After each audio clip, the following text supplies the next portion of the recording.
ভাবে দেখবেন না, ভারতবর্ষের স্বাধীনতা সংগ্রামীদের দিনের পর দিন ব্রিটিশ সাম্রাজ্যবাদ খুঁজে পায়নি। এখনো পর্যন্ত বহু রাজ্যে বহু ক্রিমিনাল ঘুরে বেড়াচ্ছে। সবসময় যে খুঁজে পাবেন এর কোনো মানে নেই। অনেক রকমের টেকনিক্যালিটি বেরিয়ে গেছে, টেকনিক্যাল পদ্ধতি বেরিয়ে গেছে, সেখানে লুকিয়ে বেড়ানো যেতে পারে। কিন্তু যদি শেখ শাহজাহান যদি অপরাধ করে থাকে, তাহলে সেই অপরাধের জন্য কোর্ট তাকে যা সাজা দেবে সেটাই কাম্য আমার কাছে। যে যদি অপরাধ করে থাকে তাহলে তার শাস্তি হোক, যদি সে ক্রাইম করে থাকে শাস্তি হোক, যদি সে দুর্নীতি করে থাকে তার শাস্তি হোক। কোনো রকমভাবে ব্যক্তিগতভাবে আমি এবং আমার মনে করি আমার দলের নেত্রী মমতা বন্দ্যোপাধ্যায় এবং অভিষেক বন্দ্যোপাধ্যায় তারা কখনো ক্রাইমকে অথবা দুর্নীতিকে সাপোর্ট করেছেন এমন কোনো খবর আমার কাছে নেই। আমাদের রাজ্যে শাসক দল যে ইতিহাস রচনা করে চলেছে প্রতি মুহূর্তে, সেই ইতিহাস আপনার অজানা মশাই। সেই ইতিহাসে ঠাঁই পায় সিঙ্গুর, সেই ইতিহাসে মনীষী হয়ে যান মমতা বন্দ্যোপাধ্যায়, অভিষেক বন্দ্যোপাধ্যায়রা। আর স্বাধীনতা সংগ্রামী হন কারা? শেখ শাহজাহানরা। আগে হ্যাঁ, তৃণমূল কংগ্রেসের কাছে, রাজ্যের বর্তমান শাসক দলের কাছে এখন শেখ শাহজাহান নাকি স্বাধীনতা সংগ্রামী? আমি বলছি না, কে বলছেন? এ রাজ্যের পরিষদীয় মন্ত্রী শোভনদেব চট্টোপাধ্যায় মহাশয়।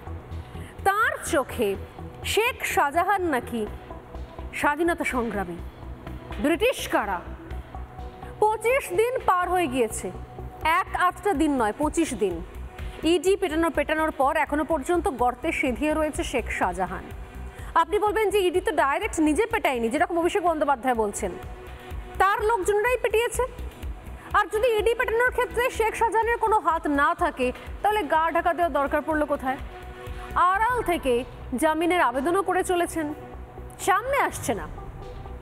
সেই আবেদন আদালতে পৌঁছচ্ছে, জামিনের আবেদনে সইও করছেন তিনি, অথচ হাজিরা দিতে পারছেন না।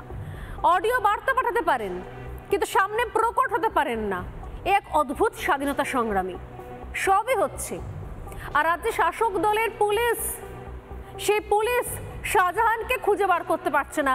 শাহজাহানের সই চলে আসছে কোর্টে, হাঁটি হাঁটি পা পা করতে করতে শেখ শাহজাহানের সই, হাতে লেখা সই জামিনের জন্য, সেটা কোর্টে চলে আসছে। শেখ শাহজাহানের অডিও বার্তা ওই হাঁটি হাঁটি পা পা করতে করতে তার ভক্তকুলের কাছে, তার যারা ফ্যান ফলোয়ার্স আছেন তাদের কাছে পৌঁছে যাচ্ছে। কিন্তু পুলিশ হাঁটি হাঁটি পা পা করেও নয়, দৌড়েও নয়, কোনোভাবে নয়, হামাগুড়ি দিয়েও নয়, শেখ শাহজাহানের কাছে পুলিশ নাকি পৌঁছতেই পারছে না। কেন পুলিশ পৌঁছতে পারছে না? কেন পুলিশ খুঁজে পাচ্ছে না শেখ শাহজাহানকে? এই প্রশ্ন আমরা করেছিলাম রাজ্যের পরিষদীয় মন্ত্রীকে। দেখুন, সেই প্রশ্ন করতেই তার উত্তরে কি অসাধারণ একটা ঐতিহাসিক মন্তব্য করলেন শোভনদেব চট্টোপাধ্যায়। শুরুতেই ভাবে দেখবেন না, ভারতবর্ষের স্বাধীনতা সংগ্রামীদের দিনের পর দিন ব্রিটিশ সাম্রাজ্যবাদ খুঁজে পায়নি। এখনো পর্যন্ত বহু রাজ্যে বহু ক্রিমিনাল ঘুরে বেড়াচ্ছে। সবসময় যে খুঁজে পাবেন এর কোনো মানে নেই। অনেক রকমের টেকনিক্যালিটি বেরিয়ে গেছে, টেকনিক্যাল পদ্ধতি বেরিয়ে গেছে, সেখানে লুকিয়ে বেড়ানো যেতে পারে। কিন্তু যদি শেখ শাহজাহান যদি অপরাধ করে থাকে, তাহলে সেই অপরাধের জন্য কোর্ট তাকে যা সাজা দেবে সেটাই কাম্য আমার কাছে। যে যদি অপরাধ করে থাকে তাহলে তার শাস্তি হোক, যদি সে ক্রাইম করে থাকে শাস্তি হোক, যদি সে দুর্নীতি করে থাকে তার শাস্তি হোক। কোনো রকমভাবে ব্যক্তিগতভাবে আমি এবং আমার মনে করি আমার দলের নেত্রী মমতা বন্দ্যোপাধ্যায় এবং অভিষেক বন্দ্যোপাধ্যায় তারা কখনো ক্রাইমকে অথবা দুর্নীতিকে সাপোর্ট করেছেন এমন কোনো খবর আমার কাছে নেই। ওই বলেন এখনকার এই সময় দাঁড়িয়ে খুব চালু ভিডিওগুলোতে শুনতে পাওয়া যায়, কেহনা কিয়া চাহতে হো ভাই। মন্ত্রী প্রথমে বলছেন যে ব্রিটিশরা অনেক স্বাধীনতা সংগ্রামীকে খুঁজে পায়নি, আবার পরে বলছেন এখনো পর্যন্ত বহু রাজ্যে বহু ক্রিমিনাল ঘুরে বেড়াচ্ছে। সবসময় যে খুঁজে পাবেন এমন কোনো মানে নেই। তার মানে স্বাধীনতা সংগ্রামী নাকি ক্রিমিনাল, কোনটা বলতে চাইছেন শোভনদেব?